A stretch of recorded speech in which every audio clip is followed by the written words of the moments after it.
if you're going to be an entrepreneur, you almost have the opposite profile as a soldier.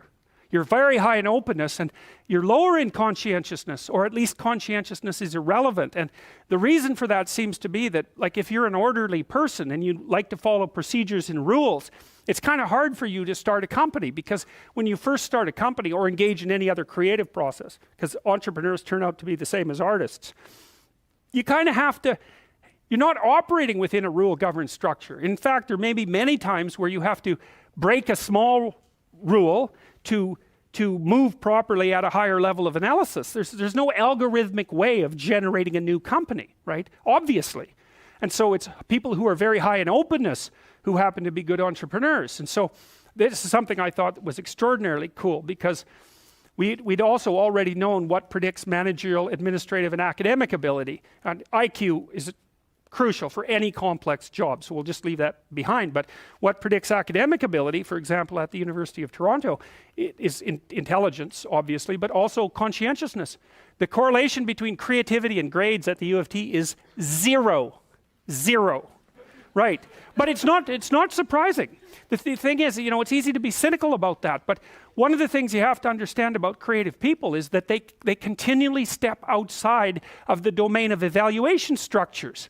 Right? Because if you're going to say you're going to evaluate the performance of 100 professors on their lecturing ability, well, you kind of have to measure what's common across all the professors in order to come up with the standards for evaluation. Well, that means you're not going to be able to use that structure to evaluate a particularly creative professor, because he or she is going to do something in a way that's so different that it won't show up on the evaluation measure. And of course, that's what happens in universities, you know. Somebody sent me, a couple of days ago, somebody sent me an essay that they had written for their master's thesis that was wildly creative, and they were basically told to leave the program and that they couldn't continue. Not in a mean way. What happened was that what they were thinking was so outside of the conventions in the discipline is that no one had any idea what to do with the essay.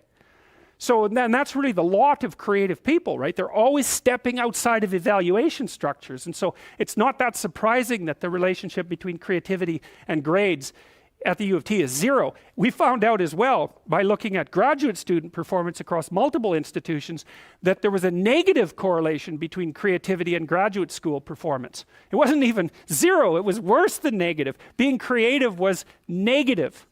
And you think, well, that could make you cynical as well, but you can't be cynical in that way, because one of the things that happens in science is that science tends to progress incrementally rather than in great leaps. Now and then someone comes along who blows the structure out of a science and advances it ridiculously, like Einstein. But like, most people aren't Einstein, and maybe thank God for that. Most of the time, you're in a discipline, you understand the discipline, and then once you've developed understanding of the discipline, you know what the next micro question is that should be answered. And part of the reason that science is so powerful is because it allows people who aren't genius level creatives to make real advances in the generation of knowledge, one tiny micro step at a time. It doesn't matter if there's 100,000 people doing it and each of them is making a micro step, man. We're zipping along as fast as we possibly want to zip along. And so it turns out to be conscientiousness that's the excellent predictor of graduate student performance. That's the best predictor for law. It's the best predictor for managerial positions. It's the best predictor for administrative positions. Anything that has a structure of rules that needs to be applied, conscientiousness is a great predictor.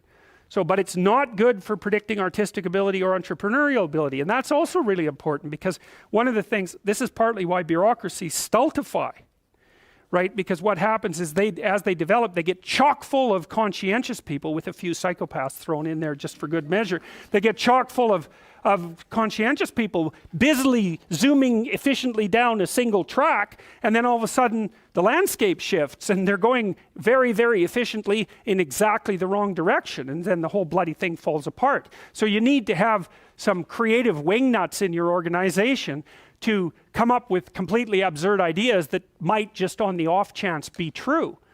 And so creativity is strange in that manner too, because it's a high risk, high return game. You're a lot safer in your life to find a functioning entity and to operate as a cog within it, as long as the entity keeps functioning. Because if you're creative and you go off on tangents all the time, there's some probability that one of those tangents is going to be exactly what is needed at the time, and you're going to become hyper successful as a consequence. But there's much more probability that even though some of your ideas might be highly valuable, the probability that this is the right time and place for them is extraordinarily low.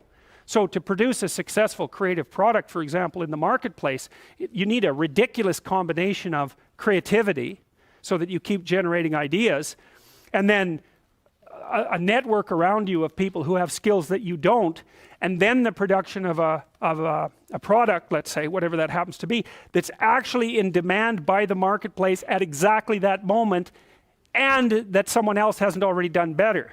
So the sensible thing to tell anybody who wants to be creative is, that's stupid.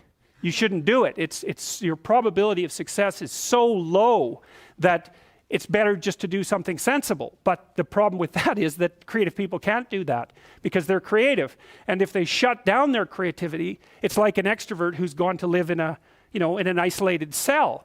A creative person who isn't being creative, they just wither and die. So they're stuck with it.